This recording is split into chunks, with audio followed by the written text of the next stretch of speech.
నిరీక్షణ prayer house మరియు centre సంఘముల తరపున ప్రభువు పేరట మీ అందరికీ నా హృదయపూర్వకమైన వందనములు. ఈరోజు దేవుని వాగ్దానం హబక్కు గ్రంథం 3వ అధ్యాయం 2వ వచనం.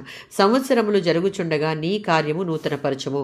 దేవుని ప్రజలు పాపాలు చేశారని, ఆయన ఇచ్చే శిక్షను వారు అనుభవిస్తారని హబక్కుకు తెలుసు. ఈ స్థితిలో అతడు 2 విన్నపాలు చేశాడు. మొదటిది, దేవుడు తన ప్రజల చెంతకు సరికొత్తగా తన శక్తిని కనపరుస్తూ రావాలి. దేవుడు తన కృపను ఆత్మను తాజాగా కురిపిస్తూ వారి జీవితాలలో జోక్యం కలుగజేసుకోకపోతే దేవుని ప్రజలు బ్రతికి బట్టకట్టలేరు. ఆయన దర్శిస్తేనే వారిలో ఆధ్యాత్మిక జీవం ఉంటుంది. దేవుని ప్రజలు ఇబ్బందుల్లో ఉన్నంత కాలంలో దేవుడు తాను కరుణ చూపాలన్నటువంటి సంగతి గుర్తు చేసుకోవాలి. ఆయన కరుణ లేనిదే వారికి జీవనాధారం లేదు.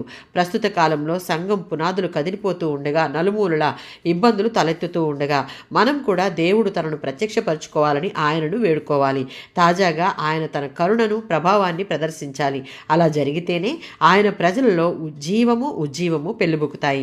85వ సంకీర్తన 6-7 చరణాలలో ఆధ్యాత్మిక జీవం లేకుండా, దేవుని కృప, రక్షణ, పాప విముక్తి అనుభవం లేకుండా నిజమైన ఆనందం లేదు. తన ప్రజలు పాపాన్ని విడిచిపెట్టి సంతోషంగా ఉండాలన్నది దేవుని కోరిక. కాబట్టి ఇది ఆయన సంకల్పం అనే స్థిరమైన పునాదిపై ఆధారపడిన ప్రార్థన.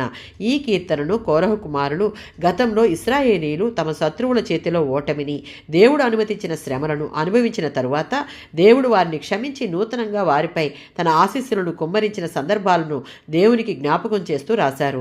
ఇశ్రాయేలుల స్థానంలో విశ్వాసులమైన మనలను పెట్టుకుంటే, మనలో దేవునికి ఇష్టం లేనివి తీసివేసుకుని ఆధ్యాత్మికంగా ఓడిపోయిన స్థితిని దేవుని దగ్గర ఒప్పుకొని పశ్చాత్తాపంతో వాటిని విడిచిపెట్టి మనలను నూతనపరచమని దేవుణ్ణి వేడుకుని సంపూర్ణ విధేయత చూపిస్తే నూతన సృష్టిగా మార్చబడతాం. తిరిగి ఆయన ప్రేమను, మన ఎడల ఆయన చేయబోయే నూతన కార్యములను అనుభవించుటకు పాత్రులమవుతాం. ఆమేన్.